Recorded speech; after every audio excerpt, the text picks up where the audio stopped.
In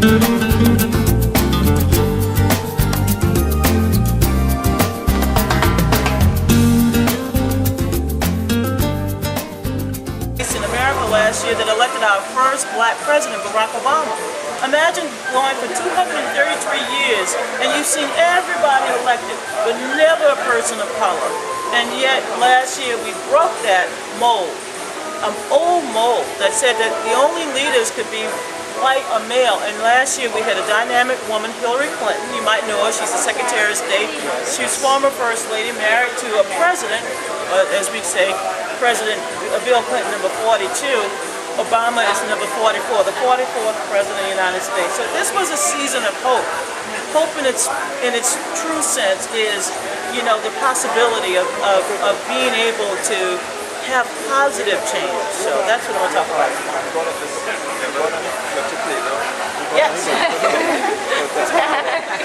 We got our playground. We got our playground by the time I turned 11, and at the age of 12, I was a coach for little 7, 8, 9-year-old young girls and boys. And so I really have been involved in politics all my life.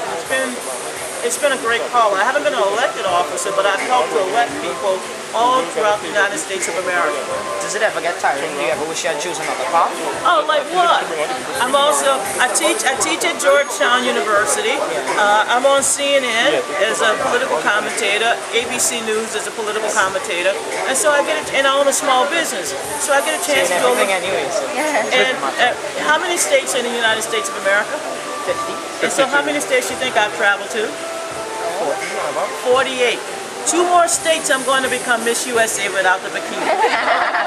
So I have been all over America, and I love the country, and I love the American people. I was in Kansas before I arrived here, and then I went to Texas, and I started off my week in Boston. From Boston, Massachusetts, I went to Bridgeport, Connecticut. Then I went to New York to be on CNN for President Obama's 100th day. Then I went down to Atlanta, Georgia. And from Atlanta, Georgia, I went to Kansas, Missouri, Kansas, the state of Kansas City, Kansas. Then down to Houston, Texas, Trinidad. I go back home through Miami, Florida, get back to Washington, D.C., where I teach. And then the following week, I go to Virginia Beach to give a lecture. Then I go home. A week from today, I'll be at Xavier University in New Orleans, Louisiana. I get back to Washington, D.C. for an event with President Obama and many other people at the White House Correspondents' Dinner. Then I go to Washington State, Oregon, go back to Georgia, from Georgia to Tallahassee, Florida to Charlotte, North Carolina, back to D.C. So that's no rest for the weary. But it's a beautiful opportunity to see the country all the time, to interact with people. And this is what I wanted to do as a child. I didn't want to stay home. I didn't want to just be confined to one thing. I wanted to become someone, and I wanted to, as one of 9 children, I have 8 other brothers and sisters. I wanted to do something with my life. And so this is what I decided to do with my life. Now I'm turning 50 in December. Who knows what I'll be in my next 50 years. My first 50 years I've managed to do all of this. In my next 50, who knows what I'll do. Having traveled to all those states, do you really see a big difference in our Trinidad compared to the United States of America? Well, this is my first trip to Trinidad, so I haven't seen much of Trinidad, but what I know about Trinidad, because I went to college with several people from Trinidad, is that this is a country with a high literacy rate, a lot of good people, smart, intelligent people that really cares deeply about their country and the future of the world. Stephen Poitier and I were at LSU at the same time. He was the first Trinidadian I ever met in my life. And first, I didn't know what Trinidad was because, you know, when you look at a map, I don't know if you've ever seen the map of the United States. You see all of the United States, you see Canada, you see Mexico, you see the Bahamas, you see Puerto Rico, you see the Dominican Republic, you see Cuba and Haiti, and you don't see nothing else. I mean, it's like, is there any other part of the world? And so, until you look at South America, you don't see Barbados and Trinidad and all these other islands. And so, I didn't know. So Stephen taught me that there was more to what we call the Northern Hemisphere than just America.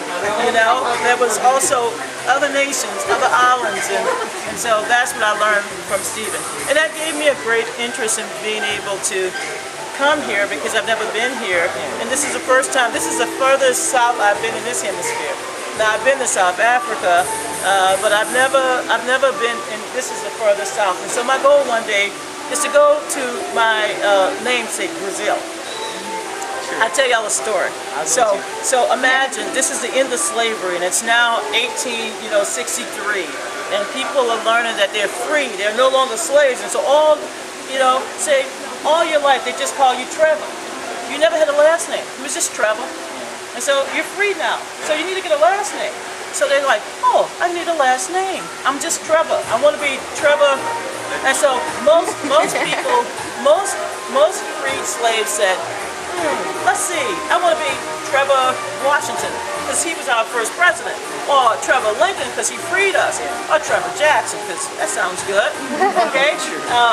Trevor Jefferson, you know?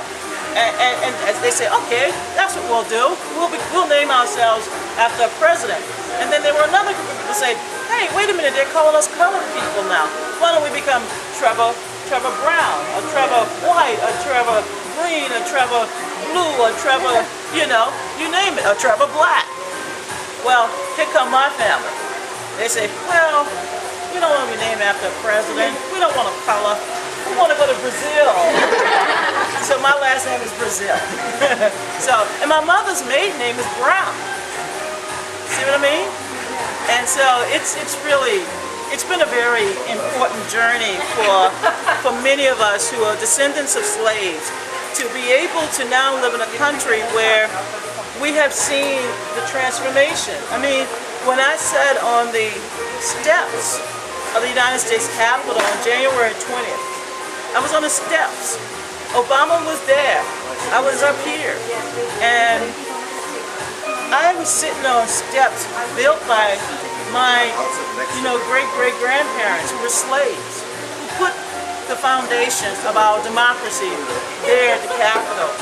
And can you imagine when they were laying the stones for the Capitol, that one day a child that would look like them would be able to take the oath of office to become President of the United States. So for those of you who don't believe change is possible, just look at our story. Change is possible. My mother could not go to a restaurant, or my father could not check into a hotel. My grandparents could not even go to a water fountain unless it was for colors. And yet my great-grandparents were ex-slaves, former slaves, and now my generation, we're free. We're free. And so it's been a really great moment of transformation for our country. And that's the example that we hope to leave for others in the world. It's not where you start in life, it's where you finish. It's not the steps you take, but it's a path you create so that others will follow in your footsteps. And that's what's important for you all as young people.